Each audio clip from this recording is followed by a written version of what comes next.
Donc bonjour à tous, les éditions techniques de l'ingénieur sont ravis de vous accueillir pour un nouveau webinaire en ligne.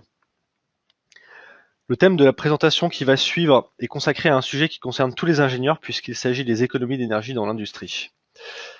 Ces économies d'énergie répondent aujourd'hui à une problématique environnementale, bien sûr, et écologique aussi, mais elles sont également un facteur de compétitivité déterminant, en particulier dans la période actuelle. C'est donc pour ces raisons que les professionnels explorent aujourd'hui les opportunités de rationalisation de la dépense énergétique au niveau industriel. La mise en place des méthodes Lean appliquées à l'énergie se révèle être une solution particulièrement adaptée à cette problématique, et c'est ce dont nous allons parler tout de suite avec deux exemples concrets d'application Lean, Lean Energy et Six Sigma. Pour traiter ce sujet, nous recevons aujourd'hui Christophe Roland. Christophe Roland est directeur de projet chez Okavango Energy, qui est un cabinet de conseil opérationnel en efficacité énergétique. Et Christophe est également expert technique de l'ingénieur et participe à la mise en place et à l'animation de plusieurs formations pour les éditions techniques de l'ingénieur. Nous allons présenter deux de ces formations. La première, Audit énergétique industriel, méthodes et outils, qui aura lieu à Paris les 3 et 4 juin. Et la seconde, Mettre en œuvre la performance énergétique, qui se tiendra les 5, 6, 7 juin, également à Paris. Je vous invite également, si ce n'est pas déjà fait, à découvrir le pack Génie énergétique des bases documentaires, tout juste réactualisé. Pour plus de détails, rendez-vous à la fin de cette séance ou sur le site des techniques de l'ingénieur www.technique-ingénieur.fr. Voilà Christophe, j'ai fini. Je vous laisse donc commencer la présentation. Bonjour à tous. Avant de rentrer dans le détail des approches et outils Lean et Six Sigma, pour commencer, je voudrais vous présenter 5 raisons principales qui pourraient vous motiver à vous lancer dans une démarche de performance énergétique ou accélérer une démarche qui est déjà en cours. Alors, premier point important sur le coût des consommations d'électricité et de gaz. Alors même si en France aujourd'hui on a un statut un peu particulier où les consommations d'électricité sont environ 30% moins chères par rapport aux autres pays européens, ce qui est sûr, principalement par l'effet de la loi NOM qui va arriver en 2015, on va voir apparaître une hausse du coût du kilowattheure électrique. Ça à coup sûr par un phénomène de marché. Donc partant maintenant dire exactement de combien cela va augmenter sur les années à venir, euh, ça c'est plus délicat. Pour la partie gaz, le gaz aujourd'hui, l'évolution du prix du gaz est directement, je dirais, liée au coût de la production des derniers systèmes mis en œuvre. Donc il y a une vraie grande incertitude sur l'exploitation des gaz de schiste. Donc, même si en France aujourd'hui cette application est un peu plus enfin, est un peu freinée. Dans d'autres pays, bien évidemment, l'exploitation commence à se faire. Donc en fonction de l'arrivée et de la vitesse à laquelle ce gaz de schiste arrivera sur le marché, on peut voir, on constatera des fluctuations sur le coût du gaz. Maintenant, ce qu'il est sûr, c'est que dans les deux cas, pour l'électricité et pour le gaz, les choses vont augmenter. Deuxième point, deuxième raison pour entamer une démarche, c'est la partie investissement. Donc ici, j'ai ressorti un cas entreprise qui présente un investissement qui pourrait être un compresseur d'air comprimé ou un groupe froid. Là n'est pas l'important. Donc quand on fait un investissement, on se donne un objectif ici de 150 kg €, donc l'argent que je suis prêt à dépenser au moment de l'acquisition du système. On a étudié 4 options possibles. Et si on reste sur un raisonnement uniquement sur le coût de l'acquisition, bah, ici, dans ce cas-là, on choisirait l'option 3. Maintenant, ce qui est intéressant de regarder, c'est la partie dépenses énergétiques. Donc sur la partie dépenses énergétiques, ici on peut se donner un objectif sur une consommation à l'année. Donc il y a l'énergie, puis il y a aussi plus globalement, parce que l'énergie est incluse dans la partie OPEX, les coûts d'exploitation, les coûts de maintenance, les coûts d'entretien. Donc ici, on a un objectif à 50 kg €. Et globalement, quand on regarde le coût complet, ben, on peut avoir des surprises. Et ici, par exemple, l'option 3 devient beaucoup moins intéressante quand on regarde son coût sur la durée de vie. L'option 2, qui avait le coût d'acquisition le plus fort, elle devient plus intéressante. Bon, maintenant, le message que je veux faire passer à travers ce slide-là, c'est que vos investissements d'aujourd'hui vont impacter directement sur 5 ou 10 années, les 5 ou 10 années à venir de vos factures énergétiques. Donc, il ne faut pas tarder. C'est pas si vous attendez trop tard, enfin si vous attendez trop de temps, pardon. euh, voilà, le retard de votre décision, en fin de compte, pèsera sur 5, 10, 15 ans euh, sur les investissements que vous aurez fait avant de lancer la démarche. Le dernier point, c'est enfin, c'est pas le dernier point, c'est le troisième point sur la partie maturité énergétique. Donc, notre cabinet au Kavango Énergie mène tous les ans une enquête auprès de plusieurs centaines d'industriels dans lequel nous mesurons la maturité au management de l'énergie à travers 8 leviers. Donc les premiers leviers, l'optimisation technique, l'intégration thermique. Là, on va plutôt être sur des leviers très techniques qui touchent souvent à la production d'utilité. Le redesign de besoins, la conception alternative et le comportement et les co-conduites des installations vont plutôt être sur des leviers de comportement ou de management à proprement dit. Et enfin, les investissements durables et les achats d'énergie, on sera plutôt sur des leviers économiques et financiers. Qu'est-ce qu'on constate? C'est que globalement, là où les industriels ont commencé à travailler, bah, c'est surtout sur la partie technique et la partie financière et surtout achat d'énergie. Tout ce qui touche le comportement et le management de l'énergie sont quand même moins adressés. Ce qu'on peut regarder aussi, c'est que globalement, la note quand même est bien inférieure à la moyenne. Donc on est vraiment sur une problématique qui est jeune, quelque chose qui est nouveau. Euh, donc voilà, donc on a tout intérêt à travailler avec tout le monde, parce que tout le monde a des progrès à faire, et à prioriser aussi la démarche sur le comportement et sur le management. Alors maintenant, dernier point, pour vous aider à mieux appréhender la performance énergétique et j'espère vous motiver à vouloir avancer dans cette démarche-là, c'est que on a une vraie chance quand on parle de management de l'énergie d'avoir un enjeu qui va fédérer tous les services de l'entreprise. Donc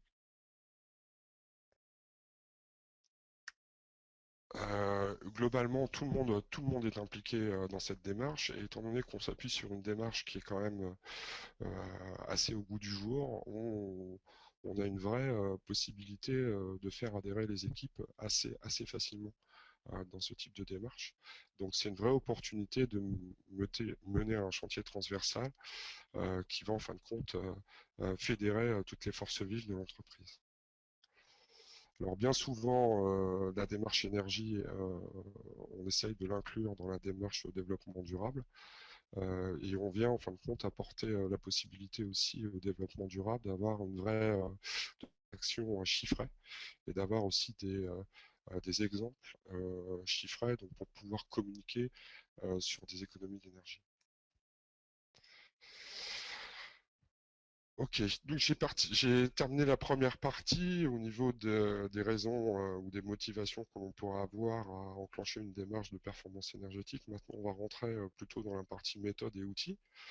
Donc, le cabinet Okavango, en fin de compte, dès son origine, a voulu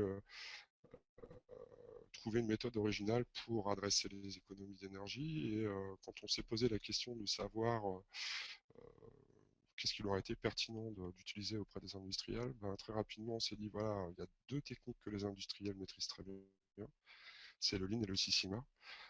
Est-ce qu'on ne pourrait pas s'appuyer sur ces deux méthodes pour pouvoir, en fin de compte, proposer des projets vraiment construits et des projets qui sont, je dirais, structurés pour aller chercher des économies d'énergie. Et donc, c'est ce que l'on a fait. Donc, je vais vous présenter ici quelques outils du Lean adapté à l'énergie et quelques exemples du Six Sigma adapté à l'énergie. On va commencer par le Lean.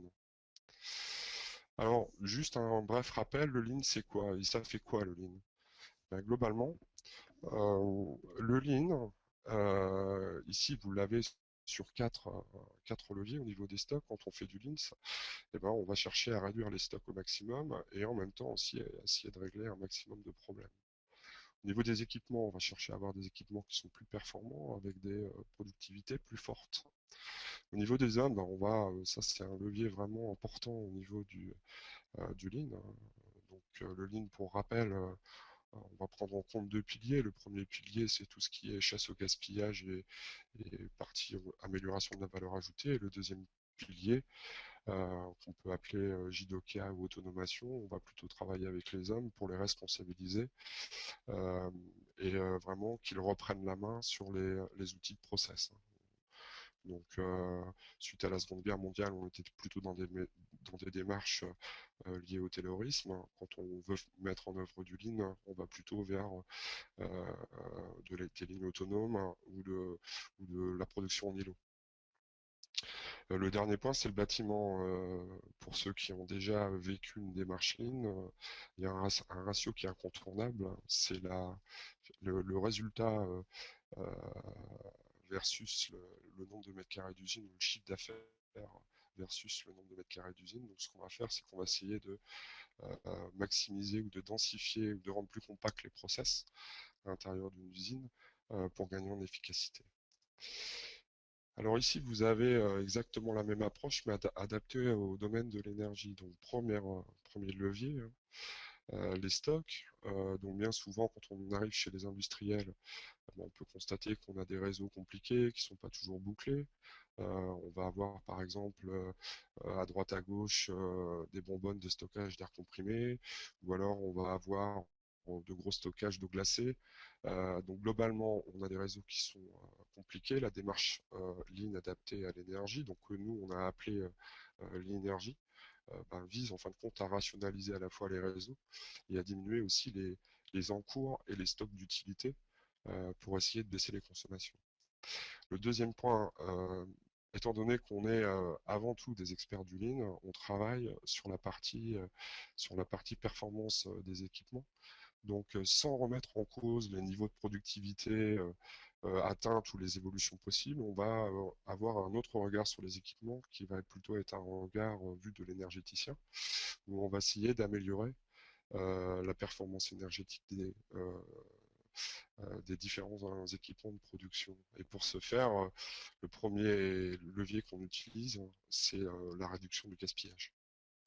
Alors au niveau des hommes, bien souvent sur le terrain, quand on démarre une mission, les hommes sont faiblement impliqués, donc n'ont pas été informés ou pas formés sur les enjeux énergétiques. Donc bien souvent, on est amené à voir, je dirais, des ateliers où les opérateurs laissent des fuites d'air comprimé autour de leur machine, où on constate aussi des gaspillages énergétiques, donc des pertes thermiques, par exemple au niveau d'un process, ou alors des talents de consommation qui sont très conséquents.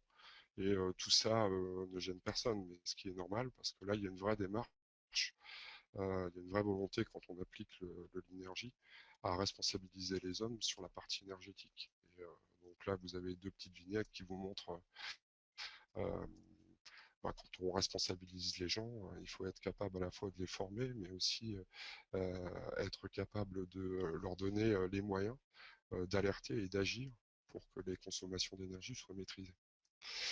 Et le dernier point, c'est la partie bâtiment. Alors sur la partie bâtiment, euh, le fait est que quand on envisage d'améliorer la performance d'une enveloppe bâtie, bien souvent on a des retours sur investissement qui sont très élevés. Quand on est dans une démarche Lean, on va plutôt aller chercher des retours sur investissement, je dirais, inférieurs à 3 ans, voire moins. Donc ici, l'enjeu, quand on applique du Lean sur la partie bâtie, c'est d'utiliser au mieux les surfaces qui vont être chauffées, les surfaces qui vont être climatisées, d'utiliser au mieux les systèmes de revalorisation d'énergie. Donc là, on a aussi un effet de rationalisation sur l'emprise des process au niveau de l'usine. Et tout ça, en fin de compte, pour minimiser les consommations d'énergie. Alors, qu'est-ce qu'il ressort de tout ça? Donc, dans notre approche l'énergie, on a en fin de compte converti tout ce qui est, pour les experts du Lean, hein, tout ce qui est approche MUDA, en gros, 5 gros principes qu'on présente à tous nos stagiaires et à tous nos clients, euh, qui en fin de compte regroupe un peu l'état d'esprit qu'il faut avoir quand on démarre une démarche et qui constitue aussi la première étape de la sensibilisation des équipes en interne. Donc le premier point, c'est l'enjeu de compétitivité. Euh, L'énergie coûte cher, on a vu tout à l'heure qu'elle allait augmenter, mais quand on se place par rapport au client final, c'est toujours un coût qui est trop cher, qui est prohibitif, qui est nécessaire, mais qu'il faut absolument minimiser. Aujourd'hui, par exemple, si vous allez voir un de vos clients et vous essayez de leur dire, ben voilà, l'énergie cette année a augmenté de 5%, du coup j'augmente mon prix de vente de 1 ou 2%, bon, ben, ça passe très rarement. Donc ça, c'est vraiment un point important. Deuxième point, la suppression de la valeur ajoutée. Euh, donc là, on va travailler à vraiment cibler les endroits où l'énergie est vraiment vitale pour l'entreprise. Et à tous les autres endroits, ben, on demande à tout le monde de se poser des questions pour savoir comment on peut minimiser la chose. Une fois qu'on utilise l'énergie au bon endroit on va essayer de travailler sur les dans les endroits où on l'utilise pour l'utiliser au juste nécessaire. Et une fois qu'on a fait ça, donc on est vraiment dans une approche où on part des kilowattheures pour aller vers les euros. Et donc là, concrètement, on va essayer de synchroniser les achats avec le nouveau profil de consommation d'énergie qui va évoluer parce qu'on va faire des efforts euh, pour baisser les consommations. Alors ce point-là, c'est un point vraiment important. C'est-à-dire que nous, c'est une vraie stratégie de notre part. Si vous ne le faites pas, vous risquez de tuer les économies en kilowattheure. C'est-à-dire, je m'explique simplement, si vous ne modifiez pas vos puissances souscrites, si vous n'adaptez pas vos contrats, bah, vous risquez, avec le nouveau profil de consommation, d'avoir des hausses au niveau de vos contrats d'achat d'énergie. Et au global, vous aurez des économies en kilowattheure, mais vous n'aurez pas les économies en euros. Ça, c'est vraiment un point important. La responsabilisation et l'autonomie des opérateurs, donc ça, rendre tous les collaborateurs de l'entreprise responsables de la maîtrise de leur consommation. Donc on va travailler beaucoup à travers, par exemple, les chantiers Kaizen que je vais vous présenter juste après, et pour vous montrer ce point. Le dernier point, c'est l'amélioration continue. Quand on lance une démarche Lean, bien évidemment, on va essayer de faire ce qu'on peut faire facilement, rapidement en premier pour convaincre tout le monde que cela est possible. Donc on rentre vraiment dans une démarche PDCA. Donc on va faire tourner la roue une première fois sur un premier plan d'économie d'énergie, puis un deuxième l'année d'après ou 2 années dans la deuxième année, et ainsi de suite. Et ce point, d'ailleurs, a été repris dans l'ISO 50001. Et donc c'est un point que l'on a gardé et qui pour nous est vraiment très important. Alors je vais vous parler d'un outil, là pour le coup c'est vraiment l'outil de chasse au gaspillage, donc le Kaizen d'énergie, où on va essayer dans un temps très limité, avec les équipes opérationnelles et puis je dirais avec les services support, d'aller chercher des économies d'énergie concrètement sur le terrain, toujours en essayant d'être sur des économies réalisables dans un temps acceptable. Donc, premier point que l'on regarde, c'est qu'on essaye de délimiter une zone, une partie de l'atelier où les enjeux énergétiques sont suffisants. Donc ici, on a défini 200 kg pour pouvoir, en fin de compte, euh, bah, avoir un retour sur investissement. On va y passer du temps, on mobilise des hommes, donc il faut absolument qu'on soit irréprochable de ce côté-là. Et donc ça, c'est vraiment un point clé. Dernier point, ce travail, cet atelier de travail va être mené par un animateur qui doit avoir à la fois ben, des compétences d'animation, mais aussi des compétences énergétiques pour être capable d'aider l'équipe sur des problématiques techniques. Alors, comment ça se passe? Alors, globalement, il y a une première phase qui ne prend qu'une demi-journée, où on cherche à générer des idées, donc une demi-journée, 4 heures de travail ensemble, on travaille avec les opérateurs, on a aussi les services support qui sont là, les experts techniques qui sont là. On va avoir le lancement du sponsor qui est souvent le responsable de la production. Et puis globalement, euh, on va travailler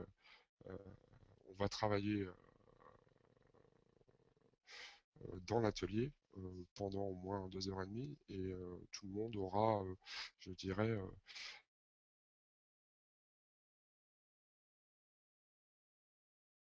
fait des économies d'énergie.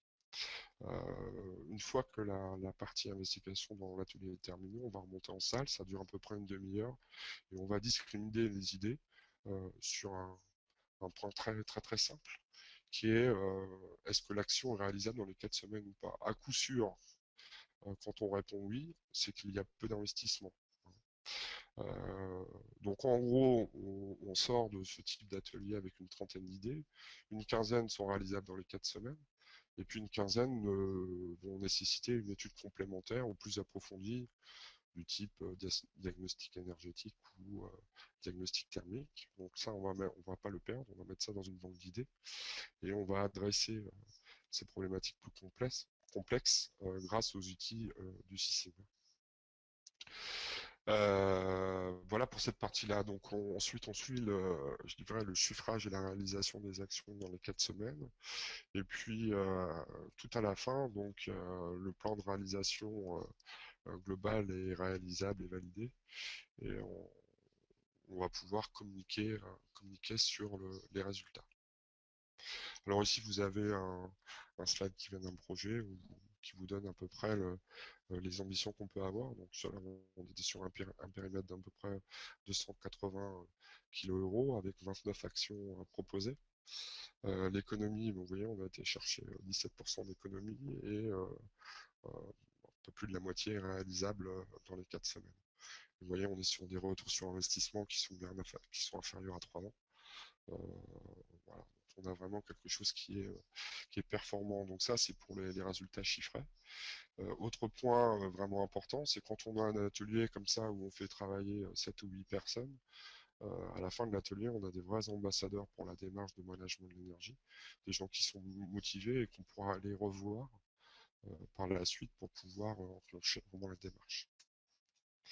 Alors aussi simplement un exemple, le Lean et les chantiers Kaizen. Ici, c'est l'extrait d'un article qui est paru récemment dans Énergie Plus, donc la revue de la T2E, qui explique que globalement, beaucoup d'industriels commencent à utiliser cette démarche et ont des résultats qui sont vraiment conséquents. Donc là, aujourd'hui, même si dans l'article, GSK a été très, je dirais, très humble en annonçant un gain de 5% pour avoir travaillé avec eux, je peux vous dire que sur les 3 premières années, ils ont réussi à aller chercher plus de 20% d'économie d'énergie et avec des retours sur investissement très faibles. Alors, parlons rapidement du Six Sigma. Le Six Sigma, c'est quoi? Le Six Sigma, ça sert en fin de compte à travailler au juste nécessaire et agir sur la qualité des processus. Donc ça, c'est son ambition d'origine. Nous, quand on va l'utiliser dans le domaine de l'énergie, on va avoir à peu près la même approche en disant est-ce que concrètement l'énergie est utilisée au juste nécessaire. C'est-à-dire, est-ce qu'on a mis la bonne consigne? Est-ce que le mode opératoire a été optimisé pour consommer un minimum d'énergie? Est-ce que les réglages ont été optimisés? Donc voilà la partie démarche. Je vais vous présenter le premier outil. Tout à l'heure, on a vu que dans le chantier Kaizen, on pouvait avoir des problématiques qui étaient techniques et complexes. Donc il y a un outil de structuration de ce type de problématique ou de gestion de projet qui est vraiment très utile, qui s'appelle le DMAIC ou DMAIC en anglais, où on a 5 phases qui nous imposent de passer par la définition d'un projet, la mesure, l'analyse, l'amélioration et la recherche d'action, et puis une dernière partie, l'action de contrôle. Donc pour des problématiques complexes, du type par exemple, si demain j'imagine remplacer un groupe froid du fait de la réglementation sur R22, eh ben, c'est un outil vraiment qui va nous aider à structurer la démarche. Alors deuxième outil qui est vraiment important, que l'on utilise pour la partie indicateur de performance énergétique. Aujourd'hui, si vous travaillez sur des indicateurs qui ne concernent enfin qui parle de consommation brute, vous allez avoir en fin de compte une visibilité qui va être un peu faussée. Effectivement, si vous raisonnez uniquement sur des puissances ou des consommations en kilowattheure, bien évidemment, si votre volume de production a changé de l'année N à l'année N plus 1, on peut avoir des résultats qui sont faussés. Donc il faut, à un moment donné, corriger les consommations de ce qu'on appelle dans notre jargon les facteurs influents. Alors les facteurs influents, le plus connu, c'est la température extérieure, qu'on utilise pour, je dirais, rationaliser les consommations de gaz, donc, qui est très valable par exemple pour le chauffage ou la climatisation. Mais quand on regarde de manière globale sur de l'électricité, il faut aussi qu'on travaille par exemple sur des données de production hein, qui peuvent être importantes. Alors l'approche ici qui est proposée, où on voit, on vient de la partie IPM-VP, donc la flèche du bas vous montre qu'il y a une période de référence pendant laquelle on va calculer les modèles, et puis après une période de suivi où là on va corriger, en fin de compte, on va faire la différence entre l'énergie mesurée et l'énergie corrigée. Donc ici, quand vous regardez l'énergie mesurée, on pourrait considérer que l'industriel en question est plutôt bon parce qu'il y a une baisse de consommation, mais en réalité, quand on croise avec les facteurs influents, on se rend compte que la performance est pas si bonne que ça. Autre point important, on voit souvent chez nos industriels des consommations d'énergie qui sont croisées avec un seul facteur. Ici, vous avez la recomposition complète d'une consommation d'énergie un peu atypique qui correspond à une maison de champagne. Donc on est sur un phénomène qui est saisonnier. En gros, ils ont 15 jours dans l'année pendant la période de vendange, où on voit la consommation pratiquement multipliée par presque que 1,5. Et donc, quand on a voulu modéliser cette consommation, bah, un seul facteur ne suffisait pas. Donc, on a pour habitude, et tous les experts du Six Sigma normalement savent le faire, on travaille sur une modélisation multivariable et des régressions qui ne sont plus linéaires, mais des régressions multivariables. Et à l'aide de ces outils-là, on arrive à recomposer les consommations d'énergie, même les plus compliquées. Bon, là, vous voyez, je ne l'ai pas mis sur le slide, mais la régression était supérieure à 85%. Donc globalement, on arrive quand même plutôt bien à reconstituer le pic de consommation qui a lieu entre août et septembre. Alors, autre outil vraiment important au niveau des plans d'expérience, pardon, au niveau du Six Sigma, c'est le travail qu'on peut faire sur les réglages des différents systèmes. Donc, ici est représenté en fin de compte les trois possibilités d'optimisation sur des réglages que l'on peut avoir. Donc, on peut avoir soit une approche empirique, par exemple, on va essayer d'optimiser la consommation d'un sécheur. On va commencer par faire varier la température, puis peut-être la vitesse de passage du produit à l'intérieur du sécheur. Puis on va systématiquement regarder ce que ça fait et être vraiment sur une démarche empirique essai-erreur. Donc ça c'est bien. Donc c'est pas exhaustif, c'est pas toujours systématique et ça ne débouche pas forcément sur la solution optimale.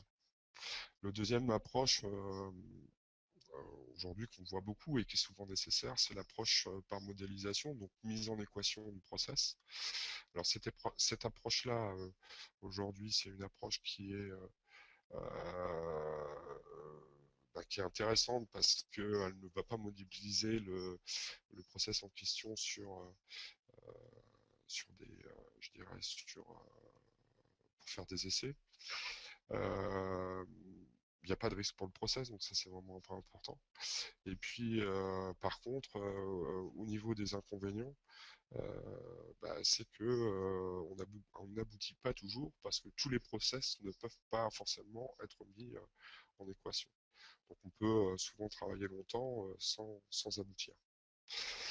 Donc ça c'est un des points importants. Toutefois, c'est vraiment une modélisation qui est dans certains cas nécessaire et qui peut vraiment s'avérer utile.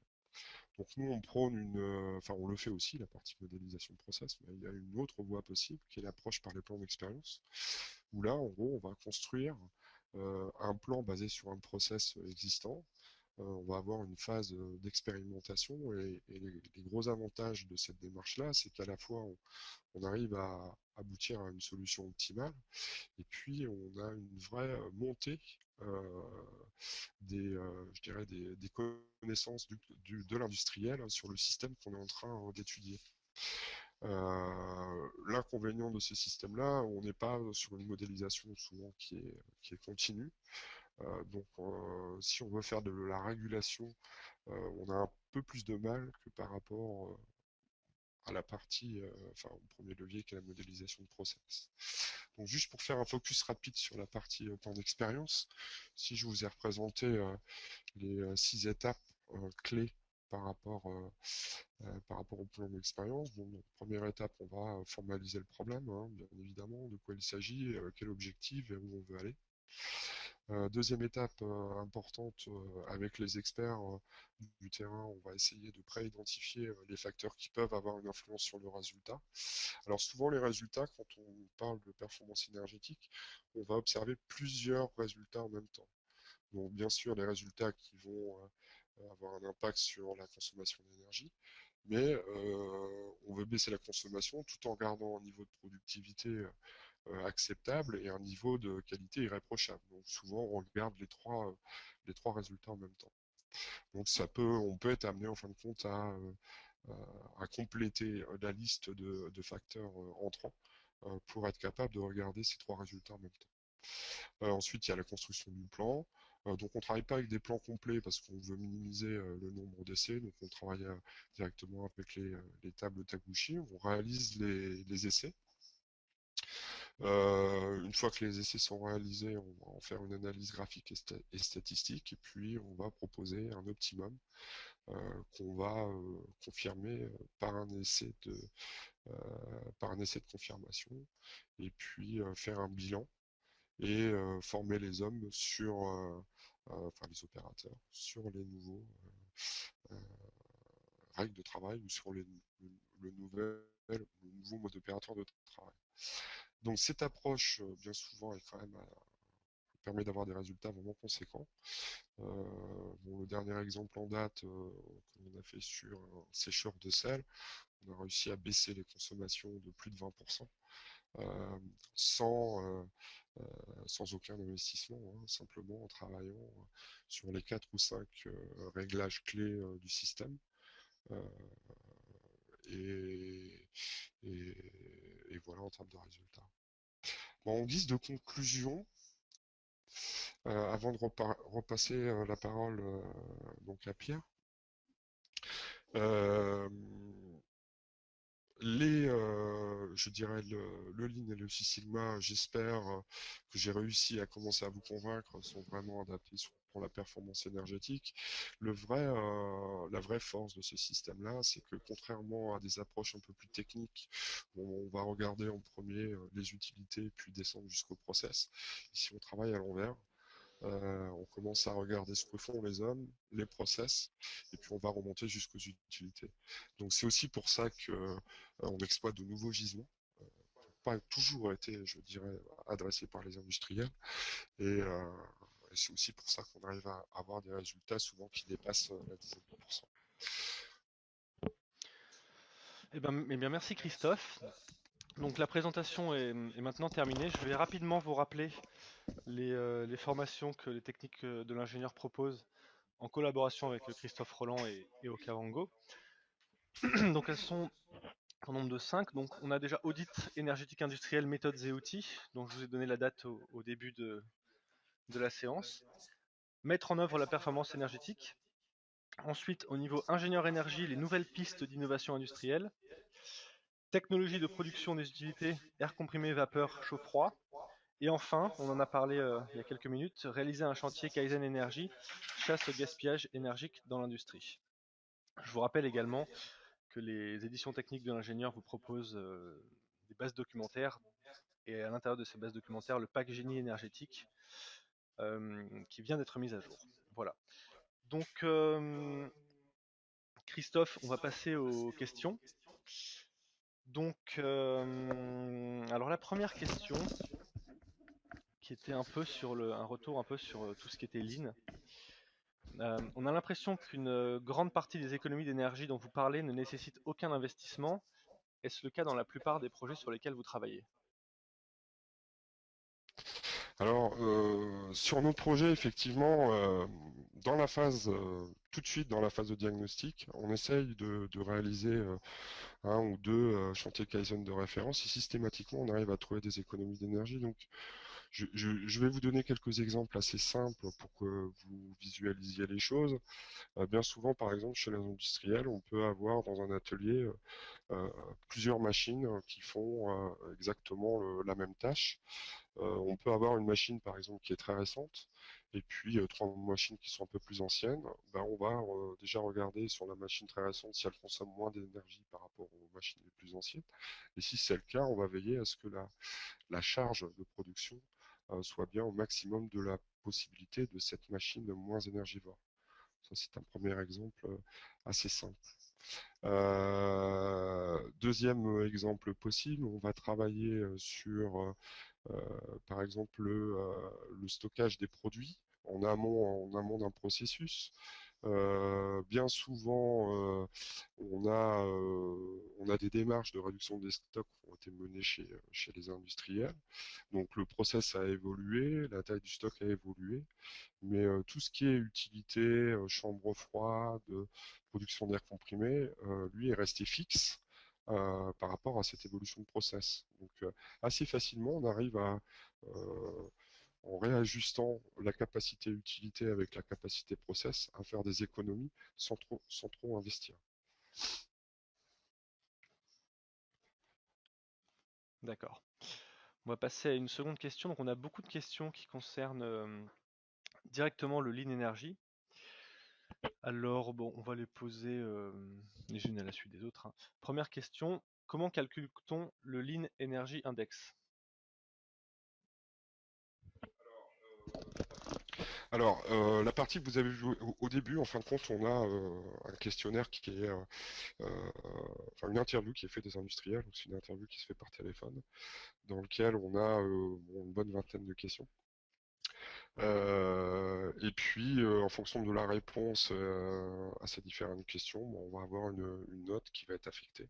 Donc, on est vraiment sur un questionnaire type benchmark, et on concile tout ça tous les ans pour être capable de présenter et de voir ainsi d'avoir un baromètre ou un observatoire de l'évolution de la maturité énergétique qui nous aide vraiment dans la démarche. D'ailleurs, pour les personnes intéressées, nous, on est toujours très intéressés pour compléter notre base de données. Donc, si vous voulez être, je dirais, rentrer dans cette base et puis avoir le détail de l'étude, c'est une étude qui fait une trentaine de pages, dans lequel on explique à la fois l'évolution chiffrée, mais aussi il y a une partie qualitative qui explique l'évolution des bonnes pratiques dans les différents milieux. Bon, on est toujours preneur et intéressé. D'accord. Alors, une nouvelle question. Toujours ce qui concerne le Lean Energy, je vais peut-être en poser deux ou trois en même temps et on pourra y répondre au fur et à mesure. Euh, que signifie OOE? Donc ça, c'est assez simple. Y a-t-il une norme ou standard pour qualifier une machine énergétiquement parlant?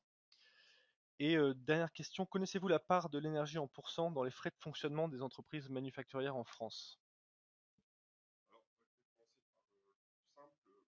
Le OOE, alors je vais commencer par le plus simple, son OOE, c'est en fin de compte, enfin le terme OOE, ce qu'il faut lire, c'est un niveau de productivité simplement, donc c'est un terme adapté du Lean qui donne un ratio de productivité.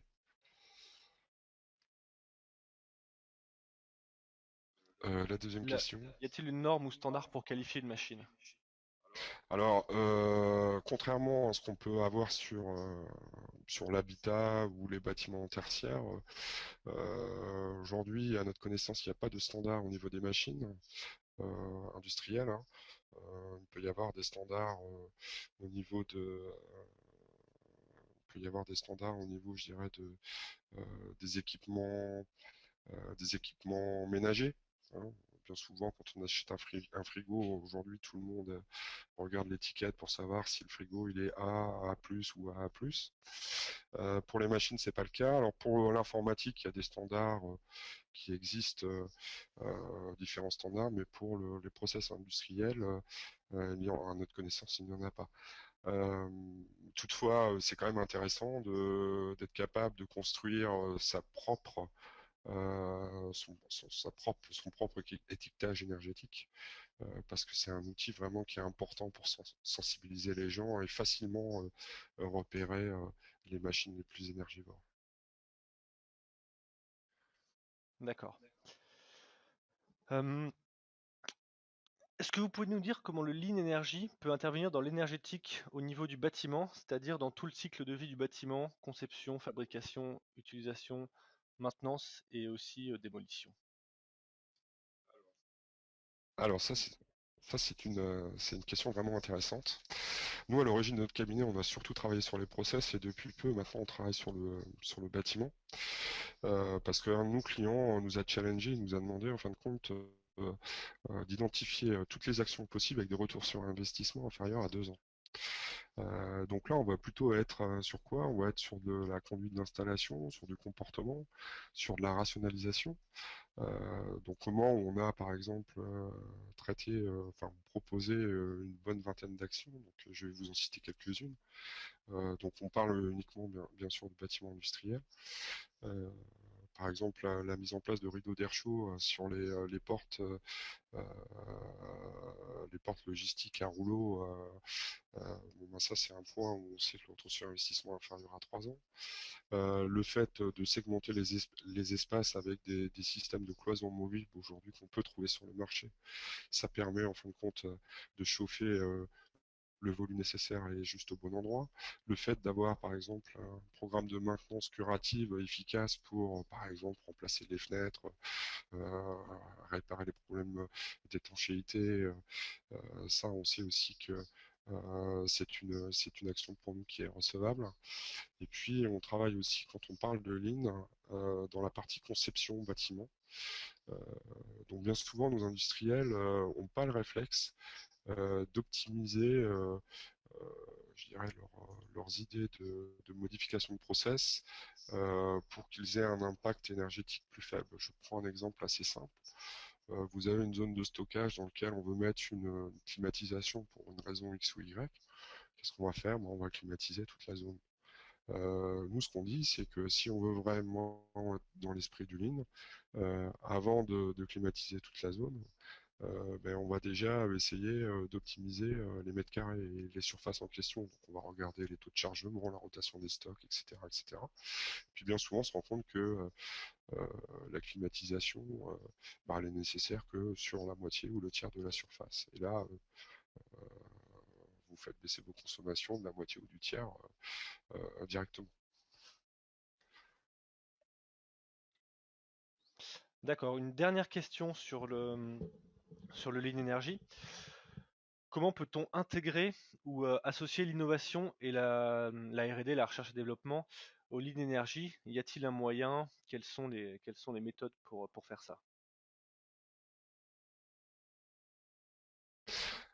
Alors, dans la partie innovation, là je pense que vous faites référence plutôt au Lean Management, qui est la dernière évolution du Lean, où en fin de compte aujourd'hui le Lean est remonté de la partie manufacturing à la partie service, puis à la partie innovation. Aujourd'hui, nous, on mène des projets d'innovation où l'enjeu avec ces mêmes outils, où l'enjeu n'est pas en fin de compte pas seulement de faire des économies à court terme, mais aussi d'avoir des objectifs beaucoup plus ambitieux à moyen long terme. Donc on est sur des échéances de 3 à 5 ans. Et là, on va travailler avec les services R&D plutôt sur, euh, je dirais, la conception des produits. Donc on va être dans un schéma d'éco-conception, en y intégrant vraiment la dimension énergie. Et puis on va travailler beaucoup avec eux aussi sur la conception de leur process. où là, on va essayer de les challenger, je dirais, pour qu'ils soient capables d'intégrer au plus tôt la dimension énergie, par exemple d'identifier des fournisseurs qui pourraient les aider à développer les nouveaux process et avec un vrai support en matière de consommation d'énergie, de donc là, j'ai parlé des fournisseurs. On peut parler aussi des approches en coût complet. Donc très tôt, même dans la phase de R&D, on peut avoir des raisonnements en coût complet sur la partie énergétique. Enfin voilà, donc on peut, sur des problématiques moyen long terme, impliquer aussi les services R&D. On a par exemple aujourd'hui un projet en cours où l'idée est de repenser complètement un process euh, de fabrication de chips et d'être capable de diviser par 3 voire par 4 les consommations d'énergie sur ce process-là. On va maintenant passer au Kaizen Energy, avec deux petites questions, après on passera au Six Sigma. Vous avez dit qu'il fallait travailler sur une zone de l'atelier bien spécifique, cependant ne serait-il pas préférable de travailler sur un poste spécifique, par exemple le poste air comprimé, qui va donc toucher toute l'entreprise? Euh, alors, enfin, c'est une très bonne question. On a fait le choix, quand on a lancé cette démarche, aujourd'hui on a dû réaliser une bonne vingtaine de chantiers Kaizen chez différents industriels. Au tout début de la démarche, on avait justement essayé de ne prendre qu'une utilité, par exemple, je crois que de mémoire c'était la production de froid, et de suivre la distribution à travers l'entreprise. Les freins auxquels on s'est confronté, c'est que on a différentes équipes à impliquer, et en gros on a toute l'équipe à gérer. Donc on n'est plus sur une démarche de chantier avec des progrès au petit pas, de pas en pas. On est plutôt sur une démarche globale qui implique tout le monde. Euh, donc voilà, nous on a préféré travailler dans l'autre sens matriciel et identifier, je dirais, une zone de l'atelier dans laquelle on prend à la fois les process et toutes les utilités qui rentrent à l'intérieur. Et bien évidemment, on fait un atelier, puis un deuxième, puis un troisième. Donc on est vraiment dans une démarche incrémentale et au bout du bout, on aura couvert l'entièreté de la distribution et de la production des utilités.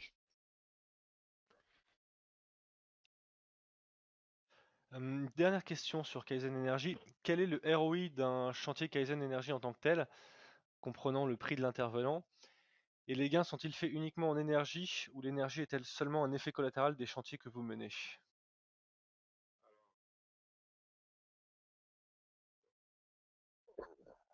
Encore une question vraiment très intéressante, pas pour la partie honoraire, hein, pour la partie économie. Euh, d'ailleurs, je vais vous demander de me la répéter parce que j'ai pas, elle m'est sortie de la tête. Avec plaisir. Alors, quel est le ROI d'un chantier Kaizen Energy en tant que tel, comprenant le prix de l'intervenant donc? Et les gains sont-ils faits uniquement en énergie ou l'énergie est-elle seulement un effet collatéral des chantiers que vous menez?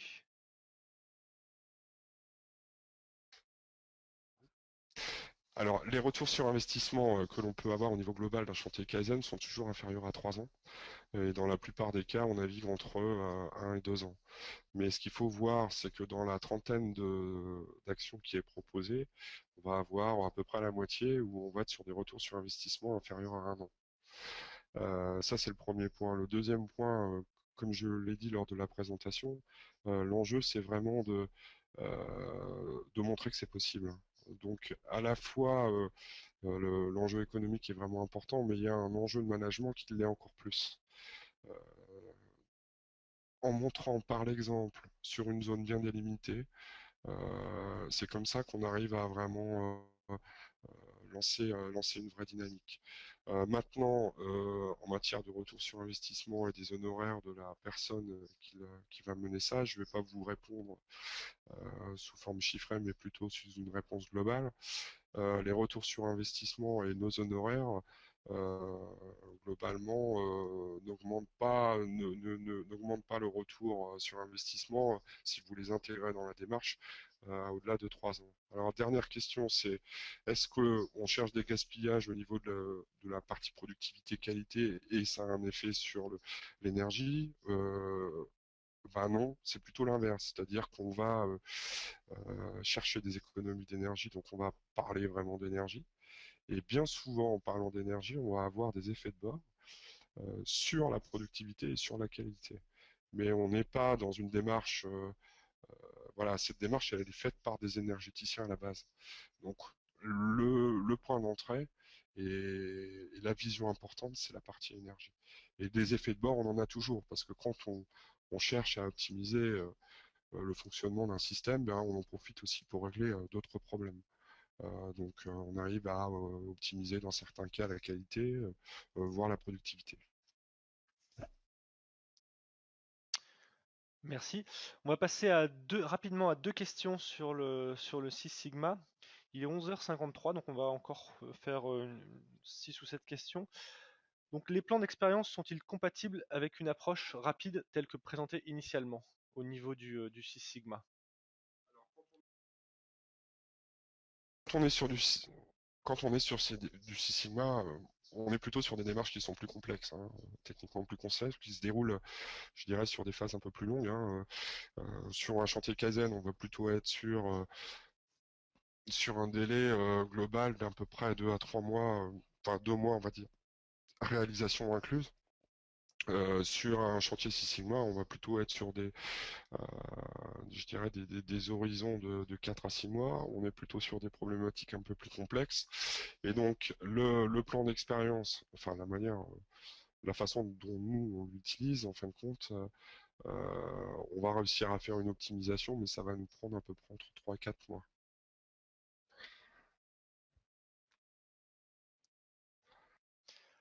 D'accord. Dernière question sur le Six Sigma. Peut-on appliquer le Lean Six Sigma dans le management de projet? Attends, une seconde. Là, je vais. Oui, donc là, au niveau du management de projet, ce que bien évidemment l'outil principal que l'on peut intégrer dans le management de projet, mais là je vais parler vraiment d'une manière globale, ben, c'est la partie des MAIC en fin de compte qui peuvent vous permettre de gérer des initiatives de manière structurée, organisée. Maintenant, impliquer le management de projet au niveau de la performance énergétique, enfin, ça va être un peu une redite que j'ai dit tout à l'heure, en fin de compte. On va plutôt être sur la partie éco-conception, à la fois de produits et de process.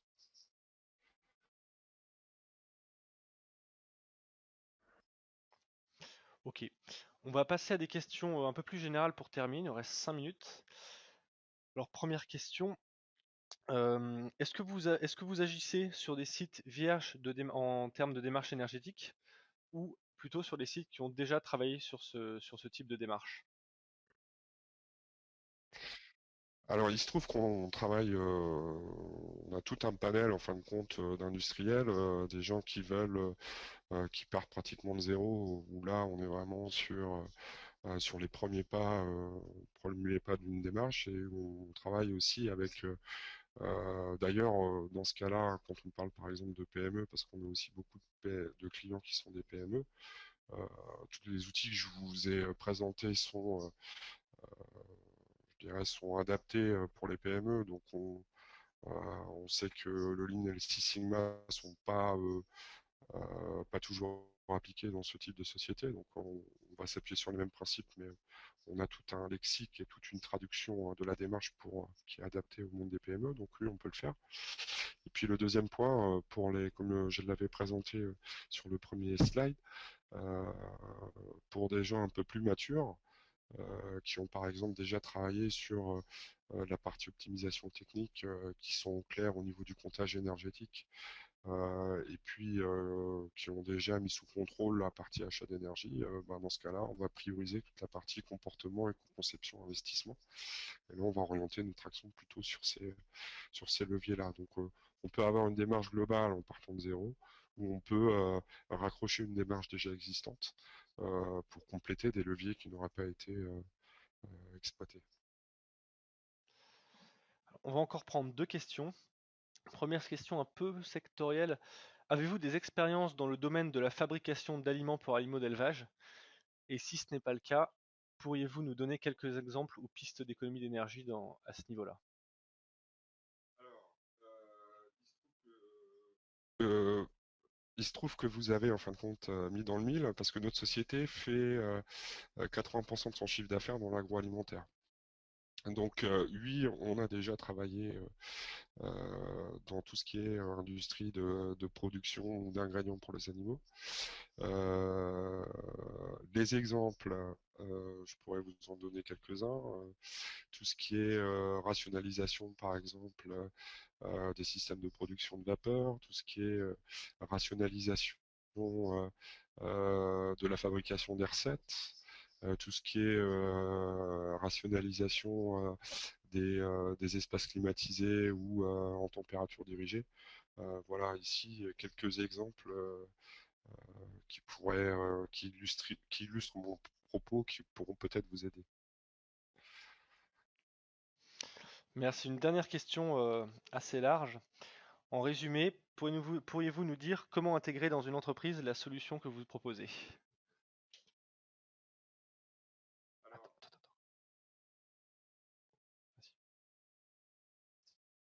Donc, comment intégrer tout ça dans l'entreprise? Bah, il y a deux approches possibles. La première approche, enfin, il y a déjà une condition importante, c'est que on doit avoir, pour lancer ce type de démarche, l'adhésion de la direction ou du top management de l'usine. Euh, Parce que ça, c'est vraiment important. Et après, je dirais, on peut avoir deux approches différentes. Soit on travaille sur une approche mutualisée et globale, et là, on va, à travers, par exemple, une première partie étude de cadrage, euh, consolider tous les diagnostics qu'on peut avoir, prendre une vraie photo de la maturité du site en question, impliquer un maximum de personnes à travers, par exemple, un séminaire ou une réunion de travail.